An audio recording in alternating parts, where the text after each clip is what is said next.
My video yesterday on organ donation really has surprised me, and I'm fascinated in the Catholic world here in Ireland, the backlash over this new legislation in Ireland. Now, I don't get into politics at all. I'm not involved in any political movement. I would loathe to get into it. I am just commenting on this topic as somebody who knows people that are on the transplant waiting list. Commenting on this topic from a Catholic point of view. Now, in the Catechism of the Catholic Church, there is something to say on organ donation. And it says the following. Organ transplants are in conformity with the moral law if the physical and psychological dangers and risks to the donor are proportionate to the good that is sought from the recipient. For example, if you can be a living donor, people don't realize this. You can donate a kidney to, say, somebody that is that you love that's dying, and you can help them. So it's not always one-sided that you have to die to donate. You have to be dead to donate. But I'm just this is the reason why the Catechism is saying this. Organ donation after death is a noble and meritorious act, and it is to be encouraged as an expression of generous solidarity. It is not morally acceptable if the donor or his proxy has not given explicit consent. Moreover, it is not morally admissible directly to bring about the disabling mutilation or death of a human being later in order to delay the death of other persons. So there's lots of moral questions about this topic of donation of organs. And in the Catholic magisterium over the last 100 years, we've been faced with many different challenging moral questions on this subject, on life, on extension of life. Years ago, if you were dying, death would just been the thing that would just happen and people would get on with their life. Today we have medicines, medical procedures, etc., that can extend life, which is good, mainly for people in the first world that can afford these procedures, because if you go to the places like Africa, they don't have all these luxuries of organ donations and procedures that help to extend your life. But at the core of this, there, as the Catechism says, it is in conformity with moral law if the physical and psychological dangers and risks of the donor are proportionate to the good that is sought for the recipient. It is a meritorious act, and as the Catechism says, it is not morally acceptable if the donor or his proxy has not given explicit consent. And people could say, well, with the legislation in Ireland, people are not giving explicit consent. Your consent has been taken away. And this is, the problem that we have between the political solution and the reality of this decision. So this is why people are saying, well, I'm going to opt out. So before we used to have an opt-in transplant list, and now we have an opt-out transplant list. And even if you don't opt out, if you happen to be in that situation where you are going to be a organ donor, the family might say, well, look, he told us he didn't want to donate his organs, and they have to respect that. And look, I suppose the debate will go on about this legislation in Ireland. And Ireland isn't sadly the most pro-life country in the world, in the sad sense. We've done this legislation on organ donors, and and sadly we have some of the most liberal abortion laws, and ever widening abortion laws, and the introduction of euthanasia, etc.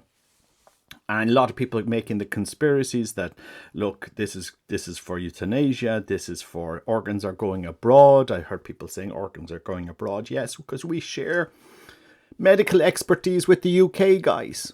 Some of our operations are done in the UK. Some of the transplants that Irish children get are done in the UK, and vice versa.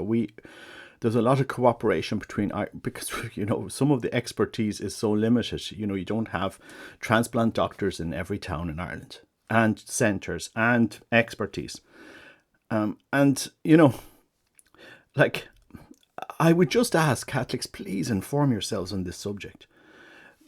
Some of the problems with trying to get people to opt into organ donation is the fact, some people are just superstitious about it. Oh, I don't want to be carrying a card around that I'm an organ donor. They might kill me early to get my organs. And, the misunderstanding on what brain dead is. So if you're looking at a loved one in a hospital and they're breathing and they seem to have a pulse and they seem to be alive, and you say, well, look, they'll come out of it, and the doctor says, no, they're brain dead, and we need to turn off life support. They're being maintained alive by life support, and people, some people just can't deal with turning off life support, and they just leave it there for a while. But he might come back, and most of the time, all of the time, every time that you are brain dead, as far as I'm aware, you're never coming back. It's finished. You're over. The only thing that's keeping you alive is a machine. And not actually, when I say keeping you alive, keeping your bodily functions functioning. Somebody comes in after a car crash and they're brain dead, or they come in after a car crash and they die, their brain ceases to function. You might keep them on life support, but they're dead. I just hope the Catholics, there's any Catholic doctors out there that would actually explain this discussion better on YouTube. This is where we need Catholic doctors who love the Catholic faith to give a good explanation to Catholics. So as regards this Irish legislation, do I think it's a good or a bad thing? Well, as the Catechism says, we need to have explicit consent for organ donation. So we're not really, this legislation kind of contradicts our Catholic teaching on explicit consent. Because the way this is, you will be assumed consent, right? We're assuming that you want to donate your organs unless you decide otherwise. So it does contradict our Catholic teaching. You have a decision to make to opt out, right? So the decision will be put back into your court now to opt out of organ donation. Do you want to do that or do you not? I would encourage people to not opt out. To be clear, in Ireland every year you have about 80 people that are able to donate their organs. And as I said, of the 30,000 and something deaths every year, even with people, it is not always easy to. It is not always possible to give an organ. Like most dead people are not able to give organs. Matching blood types and organ types and underlying illnesses, etc., etc. And I would hope that some Catholic doctor would actually step in and do a good podcast on organ donation. But my encouragement to Irish citizens here is do not opt out of organ donation. That's my encouragement to you. Educate yourself on what it means to be brain dead, that there's no coming back. And most of you won't die on life support. Most of you won't even have the opportunity. Could some people saying that this is a creep legislation, that it's preparing for euthanasia, and people will be euthanized, and then there will be the government will be taking your body to harvest your organs. Well, look, yeah, we live in a culture of death, as John Paul II too, where the life of the vulnerable, the unborn, is not appreciated anymore. So that's why we have 10,000 deaths. We live in a culture where the elderly that have no value to society are, increasingly not appreciated. We just had to look at the RTE documentary that was circulating just a while back about how elderly are treated in retirement homes. We don't value human life that's at the fringes of society. It's kind of pushed to out of sight, out of mind. You're inconvenient to us. You're just a thing that we have to deal with. So and this is really where we have arrived to in Irish society, and it's a sad element. But I mean, as I said, the magisterium, living magisterium of the church, which is very important, has given us some teaching on this era of humanity. Because again, back in the 1800s, 1700s, Council of Trent, there was no teaching on organ donation because it didn't exist. It exists today, and we have a choice to decide, should we help this or should we not? And as people that are living in debilitating situations, cystic fibrosis or heart conditions, and again, I'm a bit passionate about this topic because I know people, families suffering because they're seeing their child suffering because they're on a transplant list, and their whole life revolves around that child. Their whole life revolves around being ready if a transplant comes available. You have no idea, unless you've been through that, you have no idea how the family suffers. It's not like, oh, we go on holiday and we'll bring my pager with me. And no, you can't. Your whole life is it. Your whole life now revolves around your child and your work, who's at work, school, etc. Being within an hour of the transplant location.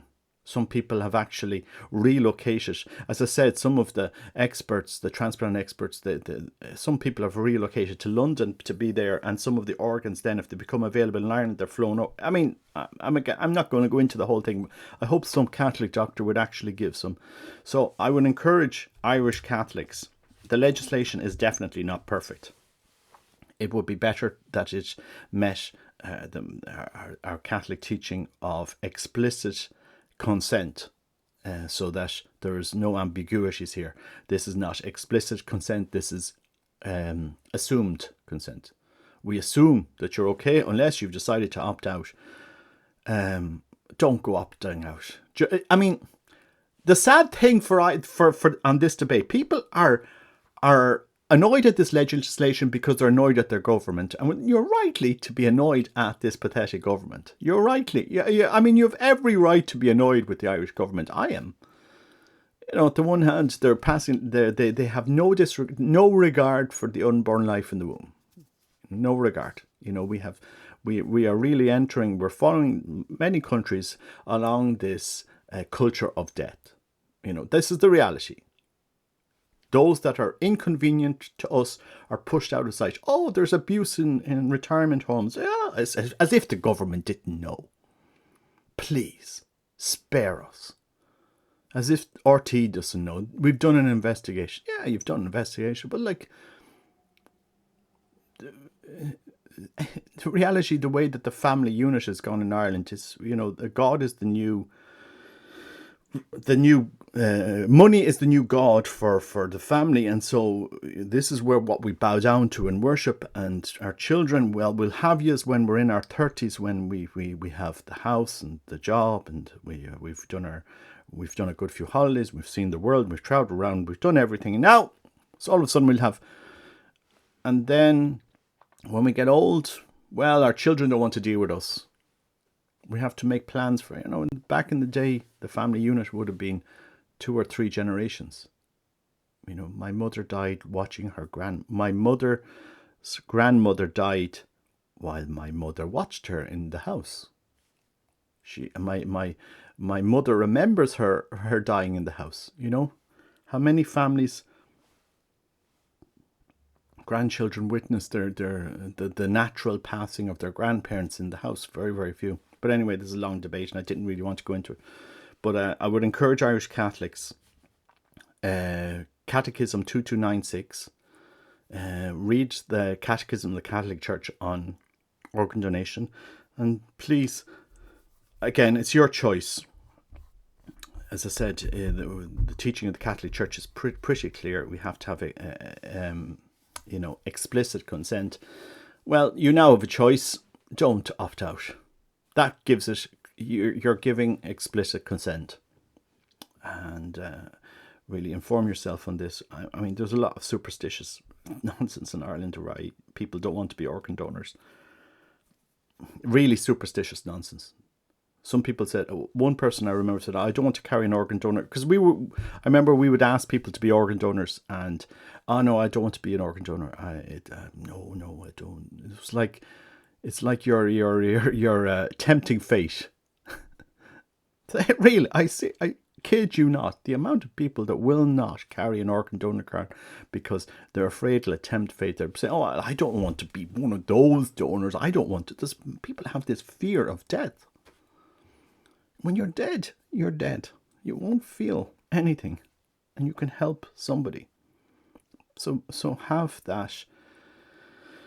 No, be noble with this decision. I really ask Catholics to be noble.